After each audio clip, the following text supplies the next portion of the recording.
My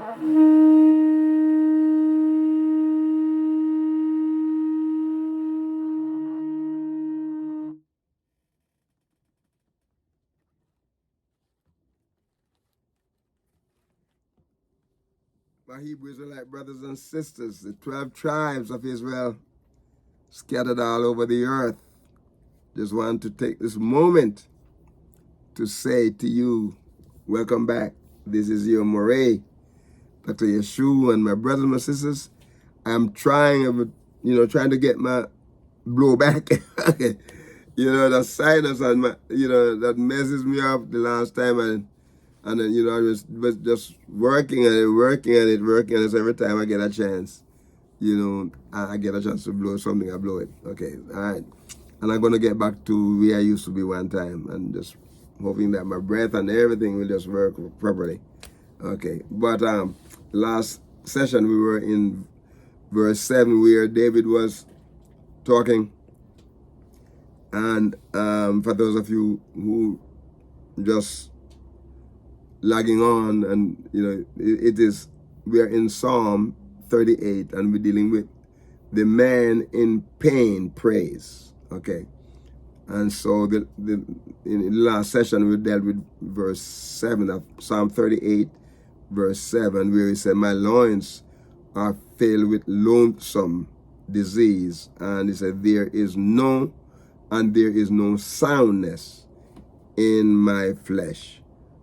Okay, so now we're going to look at verse 8. Look at verse 8. And he continues to talk about, his state of mind. Okay? And my brother and sisters, if you're not feeling good in your mind, it means that you're not feeling good in your body either. That's what it is. As long as if something is going on in your mind, it affects your whole system. So as we look in verse 8, let us look at the fact that he said, I am feeble and sore broken. His burden is sin at cause brokenness. My brother and sisters got to the point, and sometimes you feel ashamed of, the way things are. Okay? The way things are, because you're not doing the things that, you have done some wrong things, and now these things that you've done wrong, they're coming back to haunt us. It's like you're looking yourself in the mirror, and every time you look in the mirror, who you see yourself. Okay? And sometimes you look at yourself and say, man, that's how I look. And you go back to look again. Like James, James, in the Epistle of James, he gives you that illustration about when you view yourself, in the mirror. Okay. But he said, I am feeble and sore broken. I have roared by reason of my disquietness of my heart. By reason of the disquietness of my heart. All right. Let's look at the word feeble here, because feeble is a word pugue. And it is pe, vav, and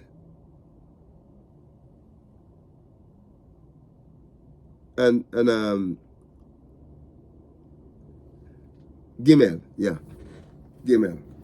Can hardly see that word. I need to get my glasses on. But okay, so that's what he's saying here. But what is saying here is like it grown numb. The word feeble means to grow numb. It's growing numb. Like like if your hand is numb, you can hardly feel it, right?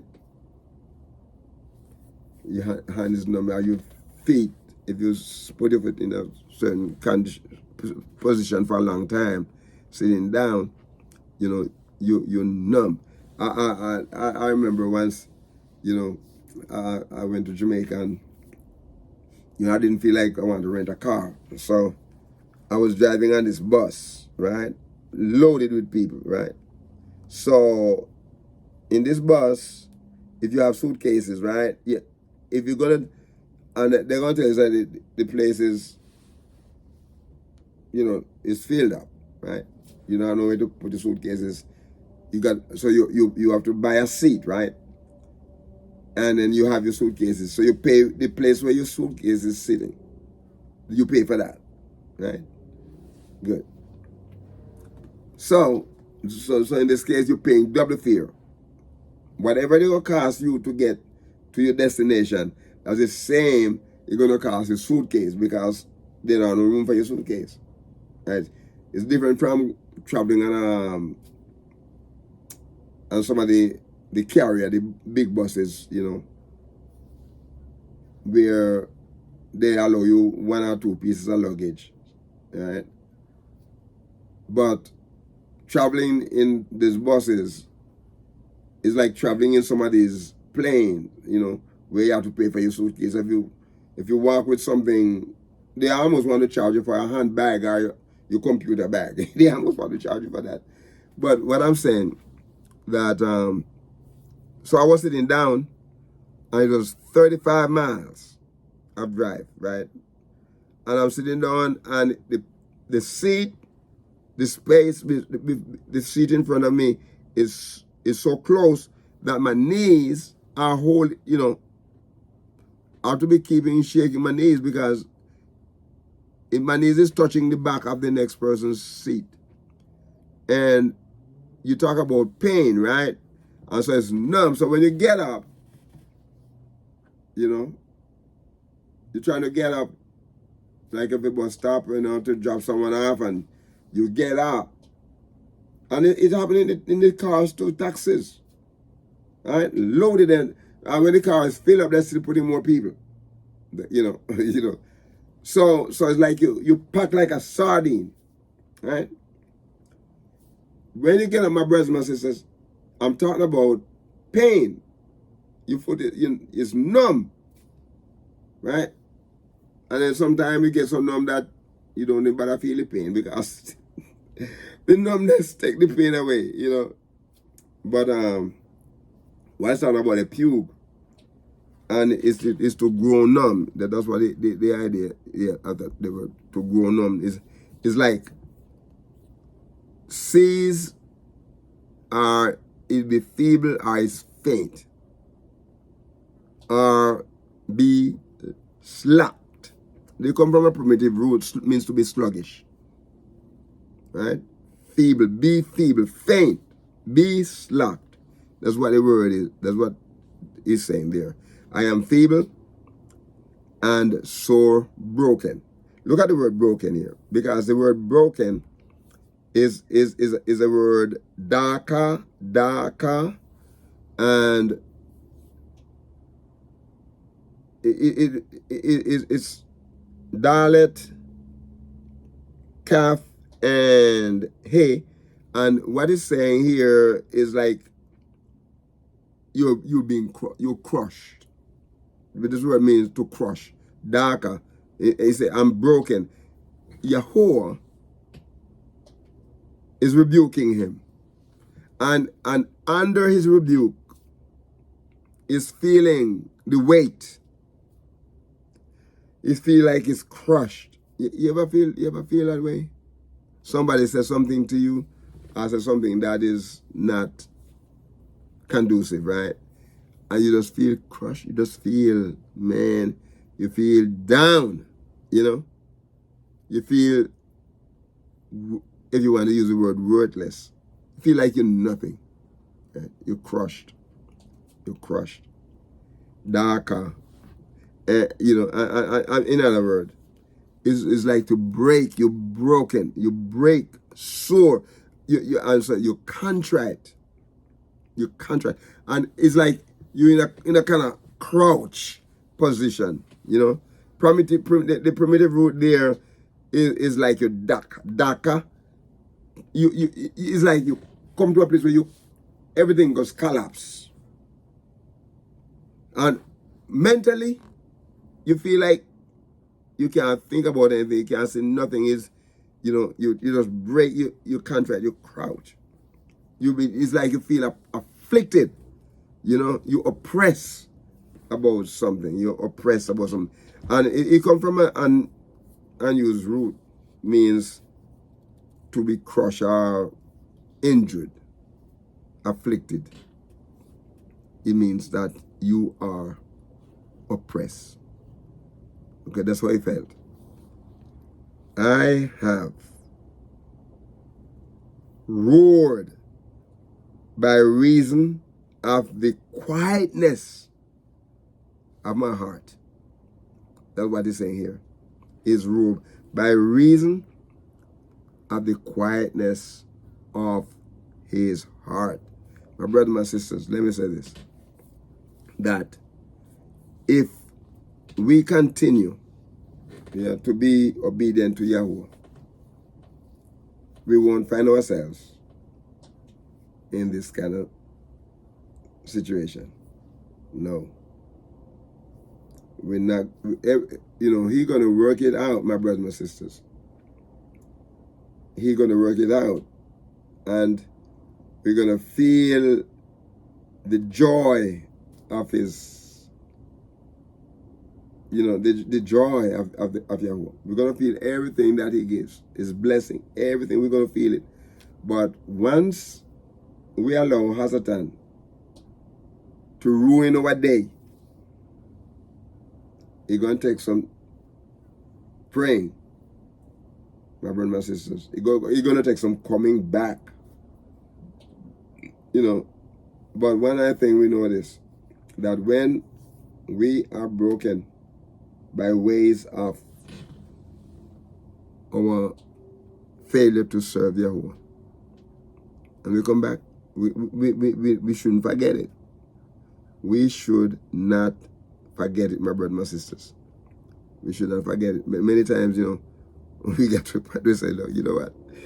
Man, did I do like what a guy named Urka? Did I do that? Yes, we did. Yes, you did.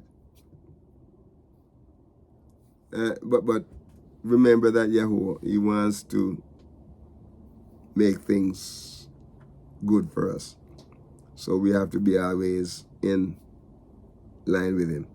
I want to, okay, look, he said, because he said, listen what he said, I am feeble and sore broken. I have roared by reason of this quietness in my heart. And I want us to look at it because the word heart here is the word lab.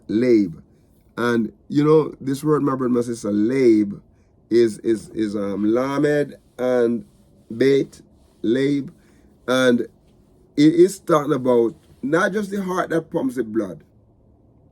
It's talking about the inner man, the mind, the will. The heart is the center of anything, my brothers and my sisters. Comfortably, content. Something that you can't say. Sometimes you refer to the heart as being courageous, or friendly, broken, or hard. Okay? But it comes from the word labab, means the heart, figuratively. The word is very widely used, right? And it's for the feelings, it's for the will, it's even for the intellect. The word is used. And likewise for the center of anything. The heart is like this. It's like you have a target, right? And you're doing target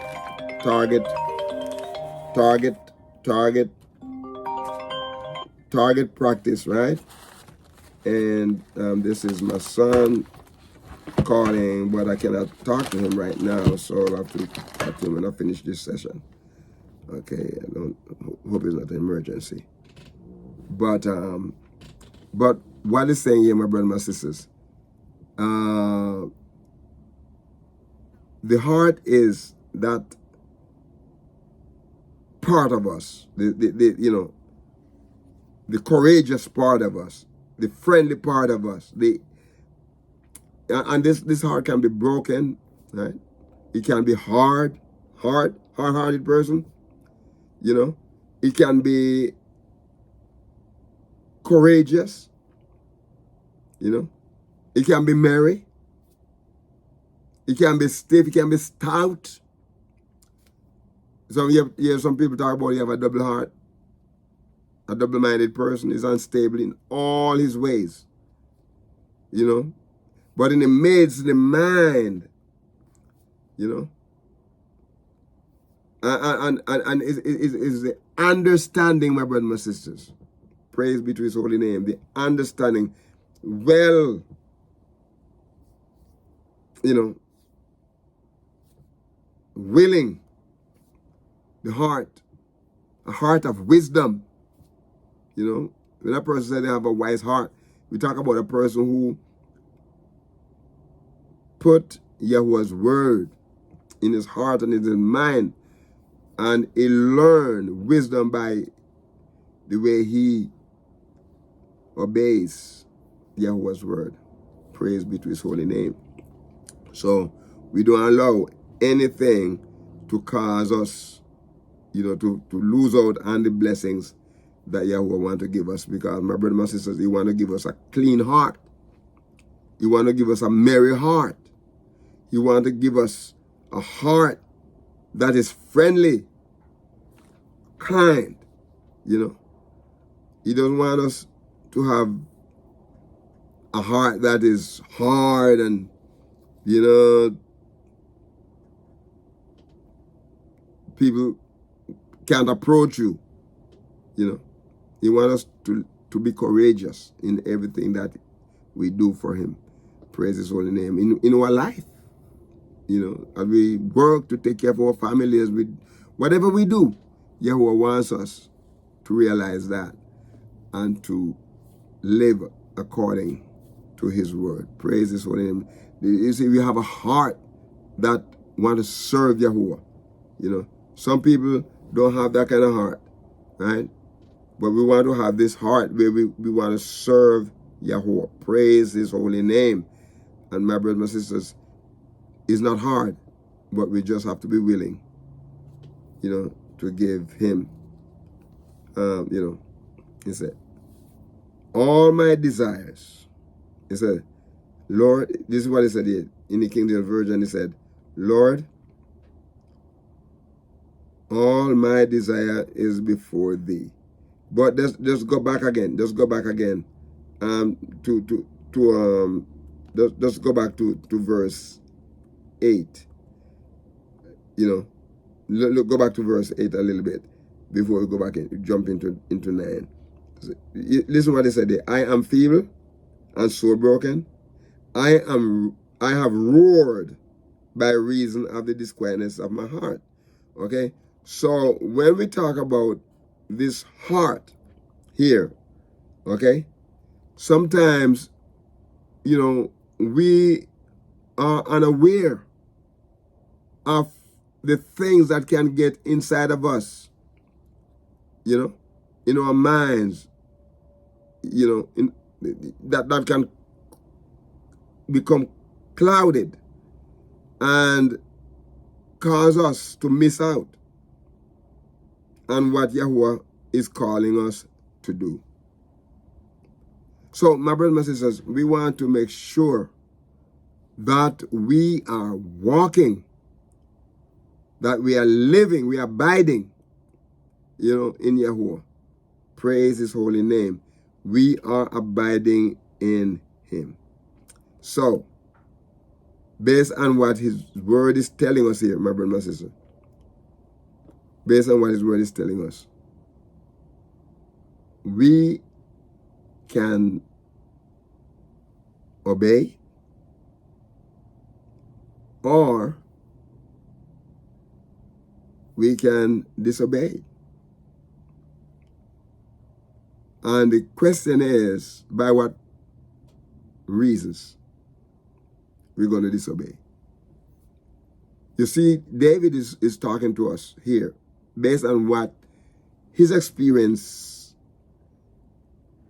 you know, is by sinning. That's his experience. And he's showing what happened when you are out of fellowship with Yahweh. But even when you come back into fellowship, the things that you've done, it's there to haunt you. But, I still like what he said. As far as the east is from the west, so far has he removed our transgression from us. So my brothers and sisters, let us keep a short account with Yahweh, so that when we mess up, when we do the things that do not bring praise and glory to his name, we don't wallow into it. Okay? We don't go out there and brag about it. We turn our lives to him, and we do the things that he is glorified, and things are going to, give him praise. So we're going to ask you to be a blessing to someone today, my brothers and sisters, and walk with the King. Shalom.